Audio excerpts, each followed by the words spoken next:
Bom dia, que bom falar com você nesta manhã, que bom que você está aí, a galera está entrando aí, vamos ter esse tempo maravilhoso para compartilhar da palavra, a galera vai começar a entrar ao vivo aí nas redes sociais.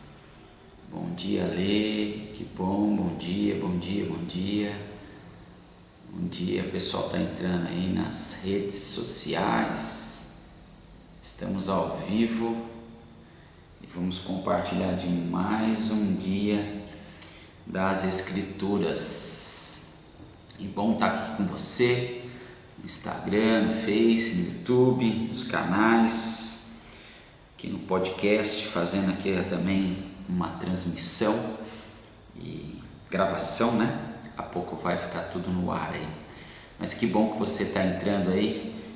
Quero pedir a sua gentileza para você chamar os amigos, pegar o aviãozinho aí e compartilhar com os seus amigos para que possa também fazer parte do dia de hoje. Eu vou chamar aqui alguns amigos, vamos lá, deixa eu ver aqui, este. Chamando alguns amigos aqui. Não deixe de chamar a galera. Essa aqui já está online. Chame pelo menos umas 10 pessoas para participar conosco aqui. Vai ser bênção para ela, para a vida dela. Seja você um instrumento. Pronto. Chamei aqui algumas pessoas. Glória a Deus. Que bom que você está aí.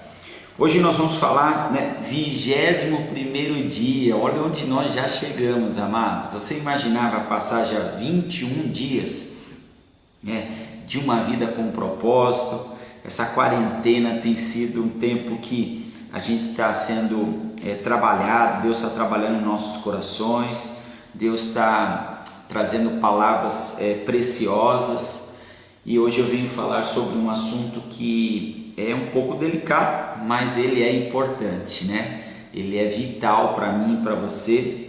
O tema de hoje, nesta manhã, de uma vida com propósito, o propósito de Deus sobre nós, no tema de hoje é que nós venhamos proteger a sua igreja. O tema é protegendo sua igreja. E nós somos a igreja, né? Eu e você somos a igreja. E a base bíblica dessa verdade está em Efésios capítulo 4, versículo 3. Vocês estão unidos na paz por meio do Espírito. Portanto, esforcem-se para continuar unidos desse modo. Olha, há 3 dias Deus vem falando conosco como a gente permanecer em comunhão. Ontem falamos sobre o propósito de vida, vale a pena valorizar os relacionamentos, e hoje falando sobre a igreja, a importância da igreja. Colossenses capítulo 3, versículo 14 diz assim: acima de tudo, deixem que o amor dirija a vida de vocês, porque assim toda a igreja permanecerá unida em perfeita harmonia. É minha e sua função proteger a unidade, da sua igreja. A unidade da igreja é tão importante que no Novo Testamento dá mais importância nisso do que ao céu ou ao inferno. Deus deseja profundamente que experimentemos a unidade, e a harmonia uns com os outros. Eu e você temos a responsabilidade de trazer a unidade e a harmonia entre os irmãos. Olha como o apóstolo Paulo, ele nos dá algumas direções. Em João capítulo 17, versículo 20 e 23, ali é um ponto que Jesus está ali, ele está orando, domingo até falei sobre isso no culto. Ele está orando, um momento que ele saberia que seria entregue para sua morte, para morrer por mim e por você, mas ele decide orar em nosso favor, e ele diz assim como qualquer pai, nosso Pai Celestial tem prazer em ver os filhos em harmonia uns com os outros. Em seus últimos momentos, né, Jesus, antes de ser preso, Jesus orou apaixonadamente por nossa unidade. Então, vou espirrar aqui. Bom, não vou mais. Jesus orou de forma apaixonada pela unidade, queridos, entre os irmãos. Olha a importância da gente preservar a nossa unidade. Nada no mundo é mais valioso para Deus do que a sua igreja. Ele pagou o alto preço por ela e para protegê-la, especialmente dos danos devastadores causados por divisões, conflitos, discórdias, fofocas, rumores e deslealdade. Olha só, se você faz parte da família de Deus, é responsabilidade sua e minha de proteger a unidade da comunidade onde você congrega. Você congrega em alguma igreja? Então você é responsável por este corpo. Eu e você somos responsáveis pelo corpo de Cristo. Você foi encarregado por Jesus de fazer o possível para preservar a unidade, proteger a comunhão e promover a harmonia em sua igreja, em todos os cristãos. Olha que interessante que o Senhor nos chamou para fazer. E Efésios capítulo 4, versículo 3, né, diz assim: façam todo o esforço para conservar a unidade do Espírito pelo vínculo da paz. Você tem se empenhado para estar nesse vínculo da paz? Primeiro ponto que precisamos aprender com relação a como proteger a sua igreja. Anote aí, primeiro ponto: concentre-se no que temos em comum e não em nossas diferenças. Você tem se concentrado naquilo que você tem em comum, né? E não nas indiferenças. Olha só, né? Nas diferenças. Paulo recomenda, né? Romanos capítulo 14, versículo 19: concentremo-nos nas coisas que contribuem à harmonia e no crescimento de nossa comunhão conjunta. Romanos 14, versículo 19: como fiéis compartilhamos um Senhor, um corpo, um propósito, um Pai, um Espírito, uma fé, uma esperança, um amor, né? Romanos capítulo 10, 12 e 12 do 4 ao 5 e 1 Coríntios de 1, 10 fala tudo sobre essa verdade. Efésios capítulo 4, versículo 4 e 5 fala sobre essas verdades, que nós devemos compartilhar um único Senhor, uma única fé, um único batismo, um só amor, o vínculo da paz. Este é a minha, a sua responsabilidade que temos. Precisamos cumprir com essa verdade. Partilhamos a mesma salvação, a mesma vida, o mesmo futuro. Lembre-se, a eternidade, fatores muito importantes que as diferenças que poderíamos enumerar. É neles que devemos nos concentrar e não nas diferenças pessoais. Eu e você precisamos estar atentos a tudo que o Senhor está falando conosco. Como a gente deve proteger a igreja?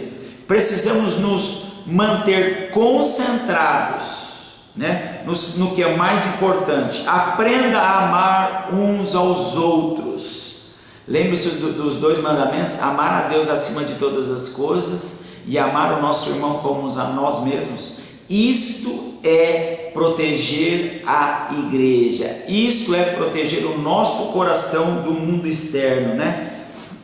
Então aprenda a amar uns aos outros como Cristo nos amou e cumprir os propósitos de Deus para cada um de nós, para a sua igreja. Mais um ponto aí para que você possa anotar de como eu devo proteger a minha igreja. Seja realista em suas expectativas. Agora que você descobriu como Deus quer que seja verdadeira a comunhão, como a gente falou, né, os últimos dias aí, de valorizar, né, restaurar a comunhão, de estar ligado, ser um único corpo, né? É fácil ficar desanimado pela disparidade entre o ideal e a realidade presenciada em sua igreja. Muitas vezes o que nós queremos o ideal, e às vezes tem o que é a realidade. Você deve amar apaixonadamente a igreja, apesar das imperfeições. Deixa eu fazer uma pergunta aí. Aí na sua casa, no seu lar, existem diferenças? Com certeza existe. Aonde você trabalha, existe diferença? Com certeza existe. Existem diferenças entre você e seu cônjuge? Com certeza existe. E isso nos faz crescer, isso nos faz aprender, e isso é importante. Não é que nós devemos viver longe um dos outros, não é nada disso. Nós devemos aprender com tudo isso. Nós devemos ansiar pelo ideal, enquanto a crítica, o real, é evidência de imaturalidade. Não seja imaturo, trabalhe com as diferenças, ame uns aos outros. Aí um disse assim, se existe, eu sei que existem diferenças, isso faz parte da nossa vida.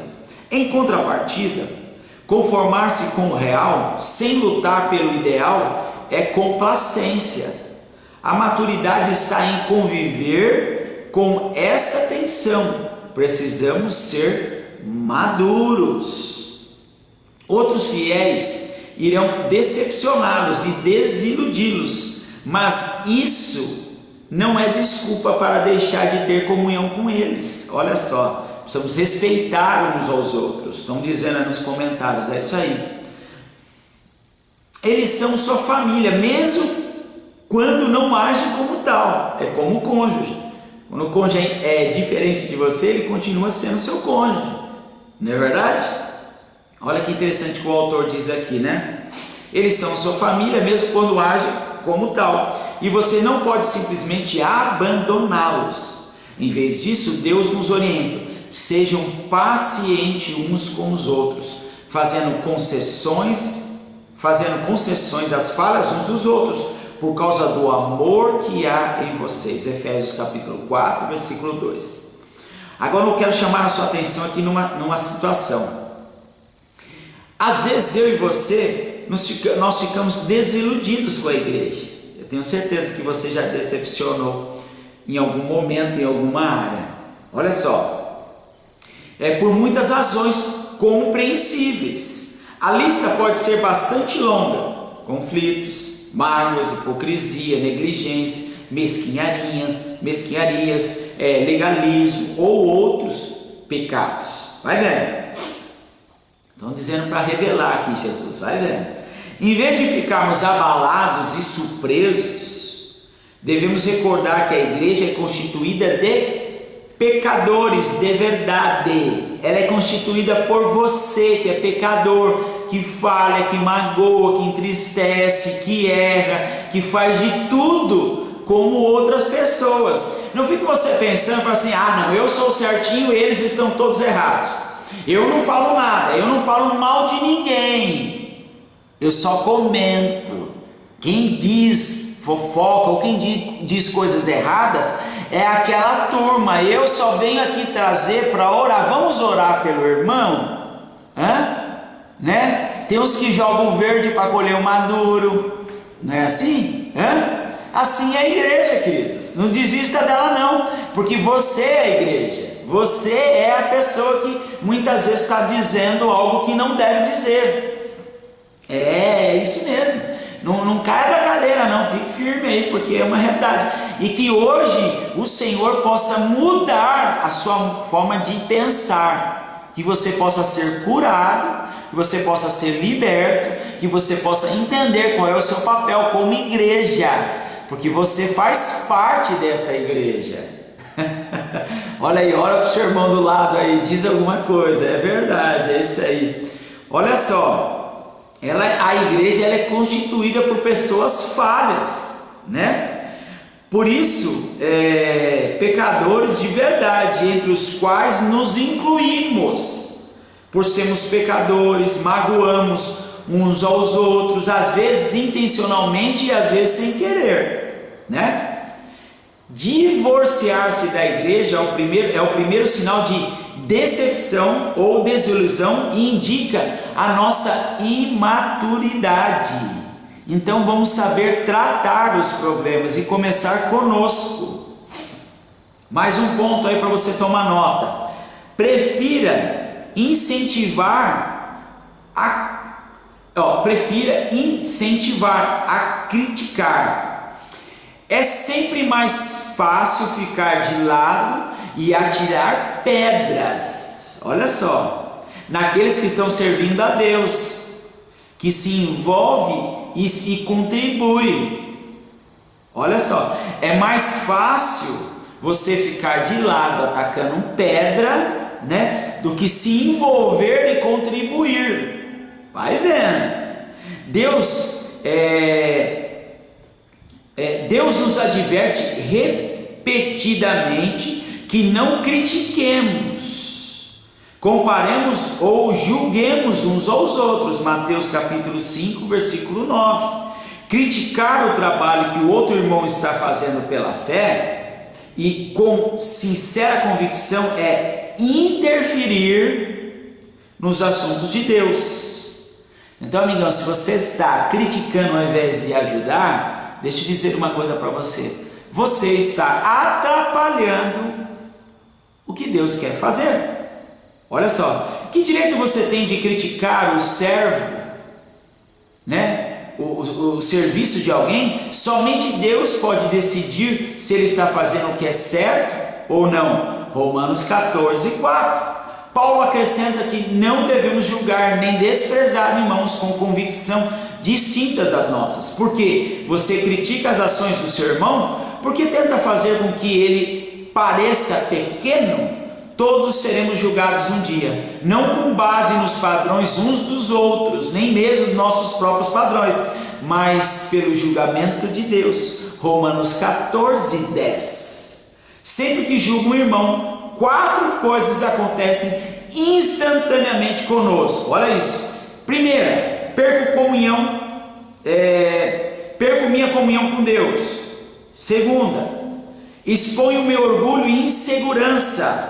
Terceiro, predisponho-me em situação de ser julgado por Deus e prejudico a comunhão da igreja. E quarto, o espírito crítico é o único vício dispendioso. Olha isso, hein? 4 questões nos prejudicam, né? Na Bíblia, Satanás é chamado de acusador dos nossos irmãos. Apocalipse 2:10. Culpar, criticar e queixar-se dos membros da família de Deus é trabalho do diabo e não nosso. Não faça o trabalho do diabo, faça o trabalho nosso que Deus nos chamou como Criador, né, para sermos a imagem e a semelhança dele. Mais um ponto: recuse-se a dar ouvidos à fofoca.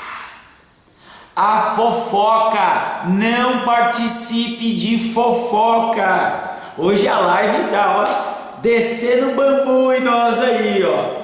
Fofocar é transmitir informações quando você nem é parte do problema e nem da solução. Quando você está fofocando, você não está fazendo parte nem do problema nem da solução, tá? Você sabe que espalhar fofocas é errado, e se quiser proteger a sua igreja, nem mesmo deve dar ouvidos a elas. Quando alguém for te contar alguma coisa, você fala assim: olha, se o que você vai me contar, eu vou contar para todo mundo, tudo bem? Você falar não, então fala assim: nem conte comigo, então não quero fazer parte dessas questões. Seja sábio. Ouvir uma fofoca é como receptar. Olha isso aqui, queridos. Ouvir uma fofoca é como receptar mercadoria roubada. Isso faz igualmente culpado pelo crime. Não ouça fofoca de ninguém. Quando alguém começar a falar mal de alguém para você, olha isso, tenha coragem de dizer assim: por favor, pare. Lembre-se, está na sua responsabilidade. Você pode controlar as suas emoções, o que você vai ouvir, o que você vai falar, tá? O controle está na sua mão. Pelas outras pessoas você não pode controlar. Então assim, ó, isso aqui é chave, isso aqui é ouro, é um código para você. Quando alguém vier contar uma fofoca, você diga assim, seja corajoso. Você diga o seguinte: por favor, pare, não preciso saber disso. Você já falou diretamente com a pessoa? Faça a pergunta para ela. Pessoas que trazem fofocas a você também irão, presta atenção nisso. O próximo passo dessa pessoa que trouxe fofoca para você, olha o que vai acontecer com você. Pessoas que trazem fofocas a você também irão espalhar fofocas sobre você. Então, quando alguém for contar alguma coisa para você, que é uma fofoca, cuidado que você vai ser o próximo da lista dela, porque ela vai contar de você para alguém. Não participe dessas conversas. Quando alguém vem falar para mim mal de alguns pastores, eu digo assim: eu não quero saber. Eu não quero saber. Sabe por quê? Porque eu serei o próximo pastor que essa pessoa vai falar mal de mim. Então eu não quero participar dessa situação. Eu não vou participar. Decida hoje ter coragem. Quando alguém vier falar qualquer fofoca para você, corra. Não participe disso. Isso não é de Deus. Isso não vai te edificar. Isso não vai trazer paz ao seu coração. Isso não vai fazer você crescer. Isso não vai ajudar a pessoa a ser liberta e curada. O que vai fazer essa pessoa ser liberta e curada é você dizer: por favor, pare. Se você tem algo para falar sobre qualquer pessoa, procure esta pessoa e resolva com ela. A palavra em Provérbios 16, 28 diz assim: pessoas que trazem fofocas, tais pessoas não são confiáveis. Se você dá ouvidas a fofocas, para Deus você é um criador de casos. Criadores de casos dão ouvidos a criadores de casos. São esses os que dividem igrejas, pensando apenas em si mesmos. São egoístas, sem nenhuma evidência do Espírito Santo. Judas diz sobre isso, amados. É triste constatar que no rebanho de Deus as maiores feridas sejam causadas por ovelhas e não por lobos. Paulo alerta sobre cristãos canibais, Gálatas capítulo 5, versículo 15, que devoram uns aos outros. Olha o que as escrituras dizem quando agimos, quando fofocamos, quando falamos mal, quando nos reunimos, quando nos assentamos na roda dos escarnecedores, para ficar dizendo: você viu fulano? Você viu o pastor? Você viu o líder? Você viu o Beltrano? Você viu o ministério tal? Queridos, não faça parte disso. Isso vai deixar o seu coração duro, amargo. Isso vai entristecer o coração do seu Criador. Gálatas capítulo 6, versículo 9 diz que tudo que o homem semear, ele colherá. Se você tem hábito dessas situações, certamente você correrá um grande risco de alguém estar falando de você a mesma coisa. Seguindo aqui próximo, antes de passar para o próximo, olha só, a maneira mais rápida de pôr fim a um conflito, seja numa igreja, seja num grupo, numa célula, é enfrentar carinhosamente os fofoqueiros e convidá-los a mudar de atitude. Salomão lembra que uma fogueira se apaga quando acaba a lenha. Da mesma maneira, as brigas acabam quando o brigão implicante é separado do grupo. Sabe aquela laranja podre? Quando ela está ali, na fruteira junto com as outras, tem uma dúzia e tem uma podre, tem que tirar ela fora. Porque as 11 que estão ali não tem poder de mudar. Então tire o fofoqueiro. Fique longe do fofoqueiro. E o pior ainda é que tem homem fofoqueiro. É muito feio homem fofoqueiro, viu? Mulher é feia, fofoqueiro. Mas homem é pior ainda, viu?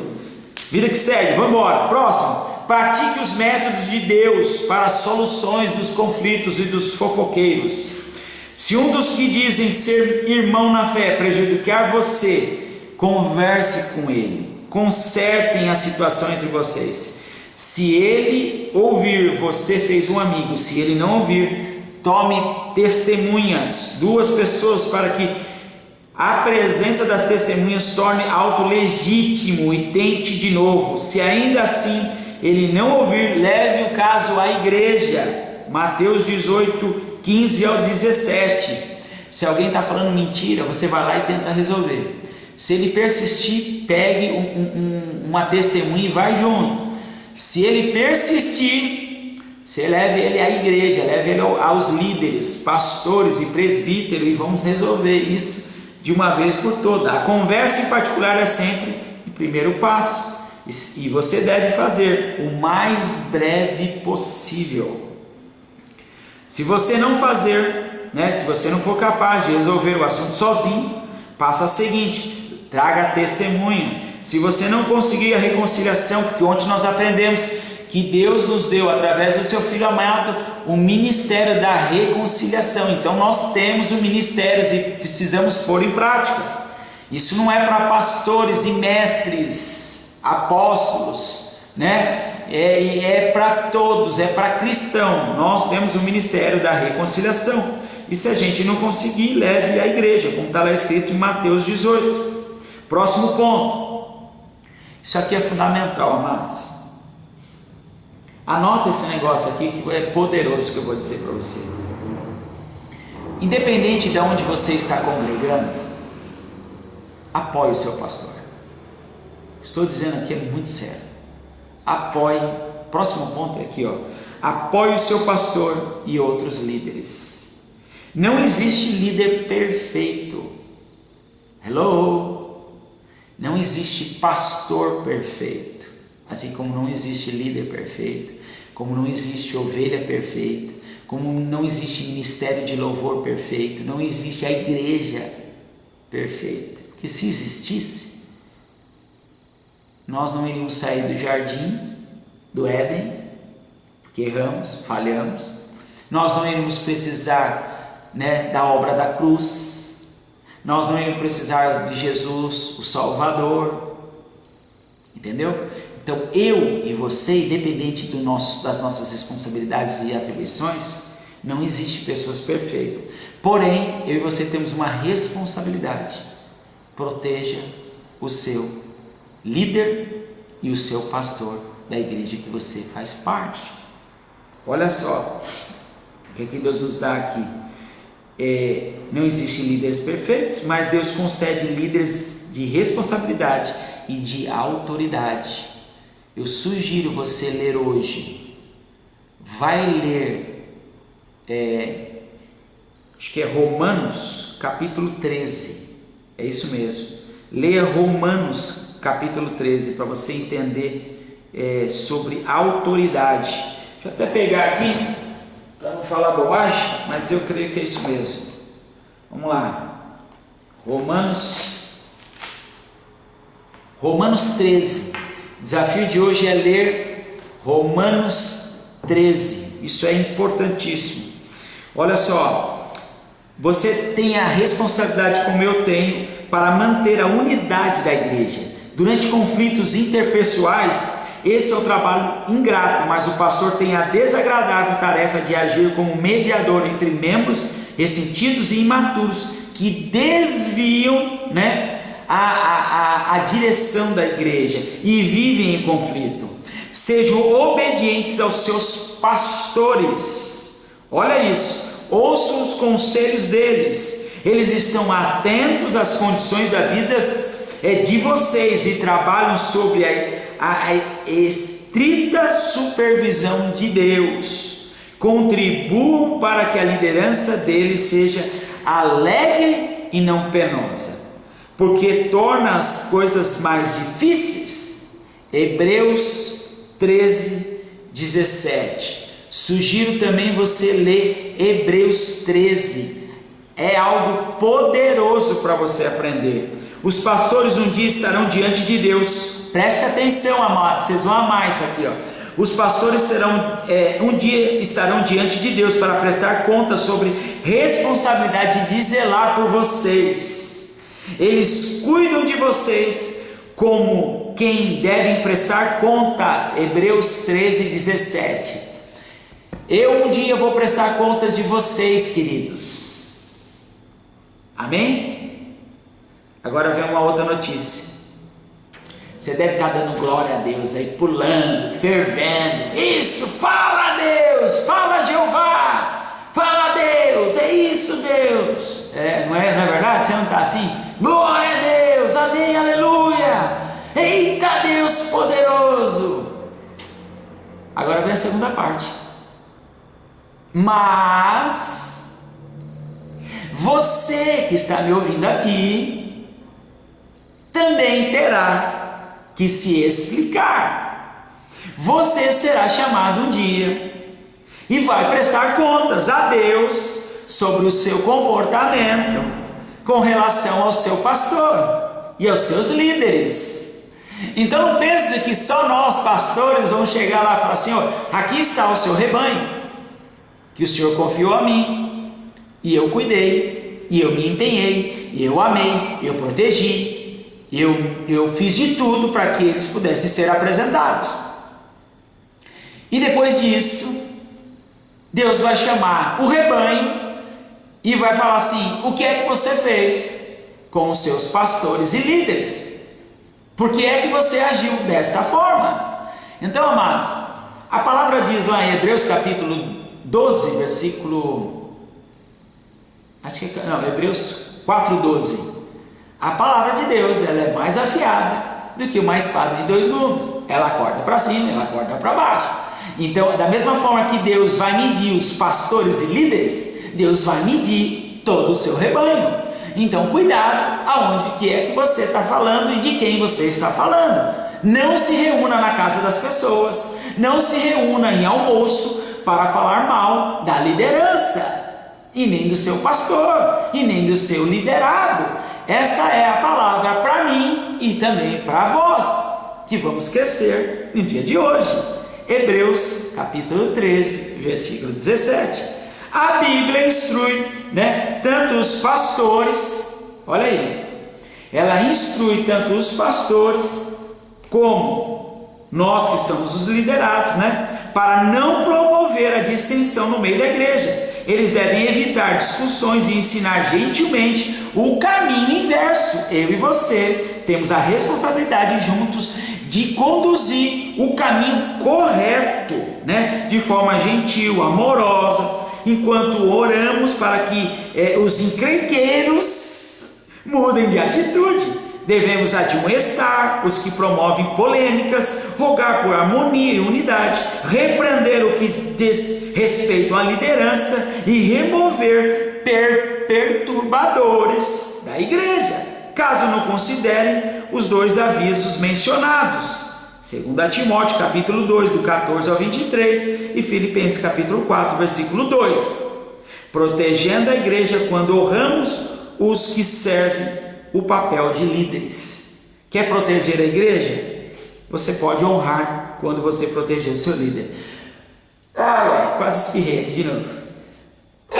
Agora eu espirrei. Olha só. Os pastores e anciões necessitam de nossas orações, incentivo, apreço e amor.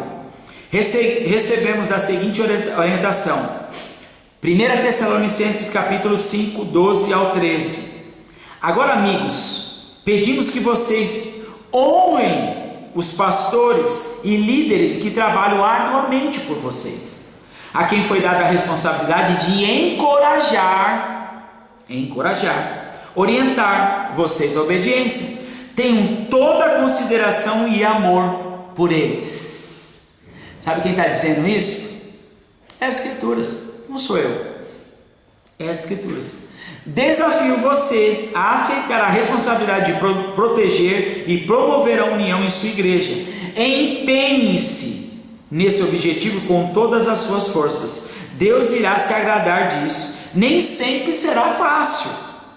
Em alguns momentos terá de fazer o que é melhor para o corpo e não para a sua atitude individual, mostrando preferência ou por um ou por outro. O que você está fazendo no plano pessoal para tornar a sua igreja local mais aconchegante e amorosa? Lembre-se, a sua igreja, ela é aquilo que você é.